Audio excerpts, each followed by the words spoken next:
Yet another associate of former President Trump has been arrested. This time, it was the former chair of his inaugural committee, Tom Barrack, who is accused of illegally using his connections and access to Trump to lobby on behalf of a foreign government. For more on this, it's time for a closer look. There's a lot going on in the world right now. Delta variant, climate disaster, wealth hoarding, tax dodging, tech billionaires who exploit their workers, racing to space in cowboy hats like Data playing sheriff on the holodeck.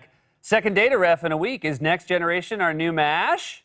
But I'd like to start with perhaps the most trivial and least consequential development in the news. Disney unveiling its new Joe Biden animatronic for the Hall of Presidents. Look at that! Joe Biden was basically made to be in the Hall of Presidents. You can't tell the difference between the real Biden and the animatronic Biden. In fact, given how much of a wild card human Biden can be, I'm betting his aides would love to have the animatronic on standby for town halls. Oh, God. Oh, he's telling the corn pop story again. Bring in the robot.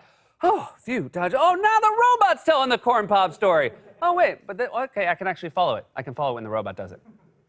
And I have to say, I enjoy the fact that Disney made a realistic Biden robot with a presidential demeanor and a normal human facial expression, as opposed to the Trump animatronic, which has the expression of someone who just walked in on their parents having sex. I mean, look, this looks like one of the bodies preserved in ash at Pompeii. Vesuvius is never gonna blow, yoinks!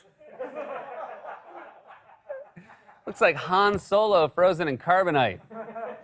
Also, who signed off on making Franklin Pierce look exactly like me? You gave me one of the worst presidents. You know, I grew up in New Hampshire, so I actually know some stuff about Franklin Pierce. He was also from New Hampshire and nothing else. I remember in fourth grade, they told us that New Hampshire news, we lost our and then it was on to James Buchanan. Look, maybe one of the reasons... Guys, don't laugh at the Easter eggs. Maybe one of the reasons Trump's animatronic figure looks so surprised is it keeps finding out more about just how corrupt the campaign and presidency of the man he was based on were. Every day, it seems like we get new details about alleged crimes involving Trump's cabinet officials or his business associates or his friends. Some of them are investigations we didn't even know about. It's like a game of Clue where every answer is correct. Was it Professor Plum in the ballroom with the dagger? It was. How about Miss Scarlet in the kitchen with the lead pipe? Her too. Okay, and what about Rudy in the billiard room with the candlestick to the nuts? Yep, every time.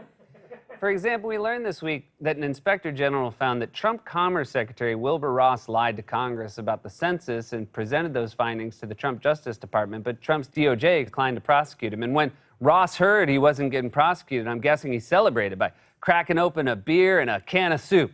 I mean, look at him. That looks like the poster for a movie called Retirement Frat. Wilbur, did you replace the oxygen tanks with helium again? I'll never tell, dude.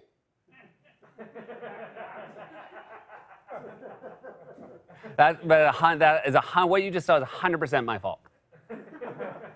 And then there's Trump's former campaign chairman, Paul Manafort. A week ago, we found out that a banker who arranged millions in loans to Manafort was found guilty of trying to use those loans to secure a job in the Trump campaign and administration. It took a federal jury less than 2 hours to reach a guilty verdict in the case of former Federal Savings Bank executive Stephen Kalk. He was accused of pushing risky loans through for former Donald Trump campaign manager Paul Manafort in exchange for a high-level position in the administration. Kalk got Manafort $16 million worth of loans from the bank, despite concerns from board members over their high levels of risk.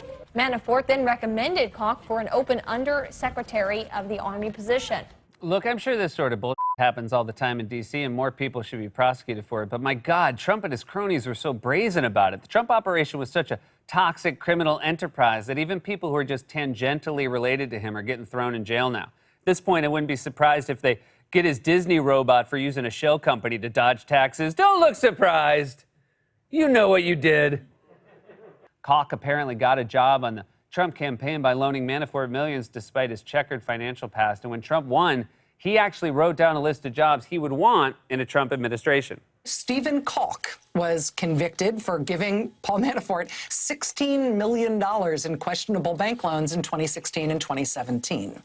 After Kalk's first multi-million-dollar loan to Manafort, Manafort put him on the Trump campaign's Economic Advisory Council. Prosecutors said Stephen Kalk repeatedly ignored financial red flags in Manafort's loan applications because he desperately wanted to be Secretary of the Army and thought that's how he could get it.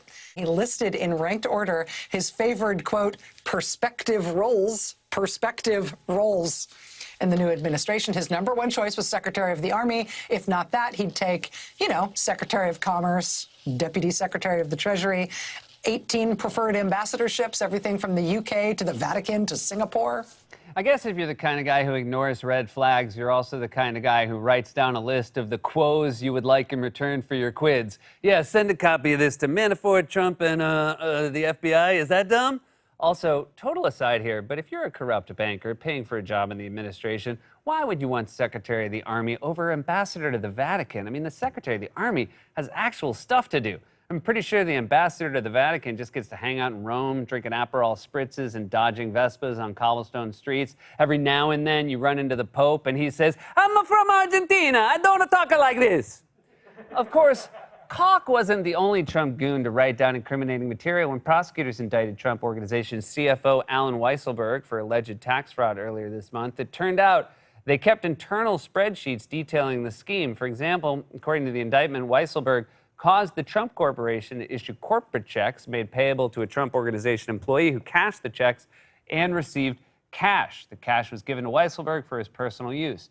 The Trump Corporation booked this cash as holiday entertainment, but maintained internal spreadsheets showing the cash to be part of Weisselberg's employee compensation. The dead giveaway there is that Trump would never pay for holiday entertainment. On Christmas, he would sit there with Eric and Don Jr. and watch The Grinch on TV. Why can't you idiots be more like this guy?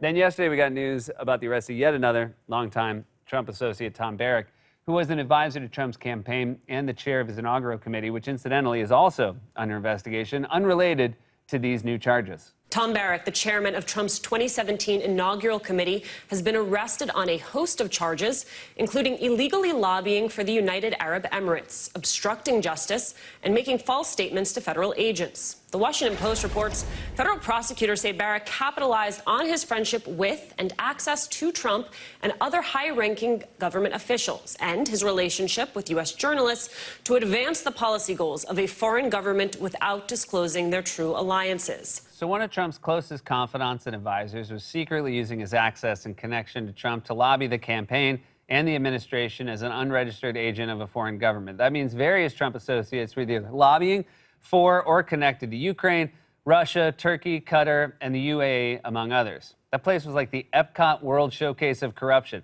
This was supposed to be the America First campaign, the new working-class GOP. Instead, it was all a bunch of millionaire lobbyists, bankers, consultants, and private equity titans working for foreign countries. The so-called America First campaign was a bigger scam than Subway tuna. I'm not saying it's not tuna. All I know is last week I found a wishbone in my footlong, and then I pulled it apart and wished for real tuna.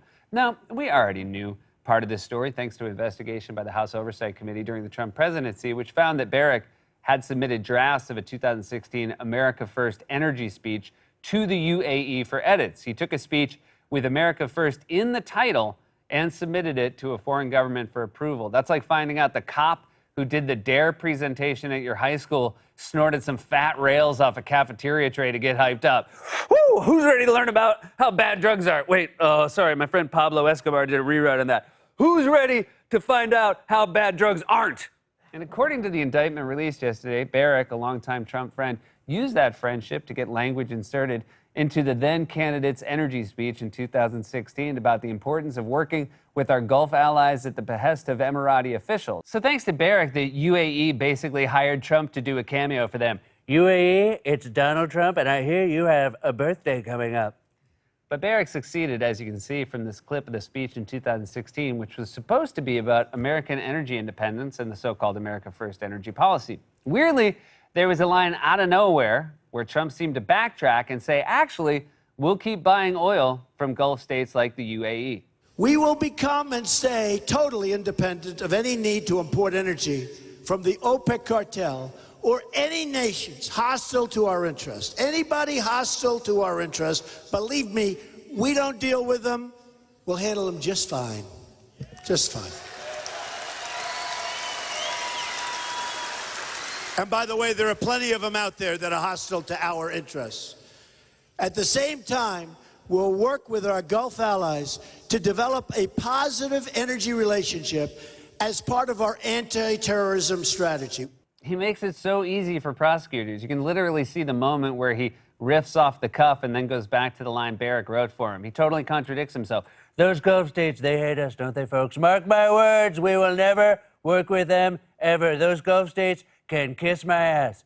At the same time, we will work with our Gulf allies because they love us and we love them. And remember, they do have a birthday coming up.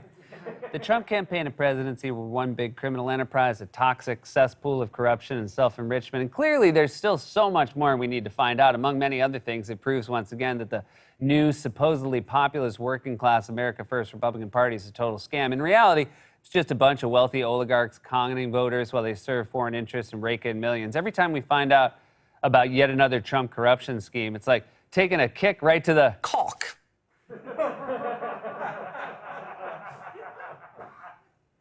That one's not on me. This has been a closer look. God's Love We Deliver cooks and brings over 2 million meals a year to men, women, and children living with HIV/AIDS, cancer, and other serious illnesses, and they need your help. Now more than ever, if you're watching this online, you can hit the donate button, stay safe, get vaccinated. We love you.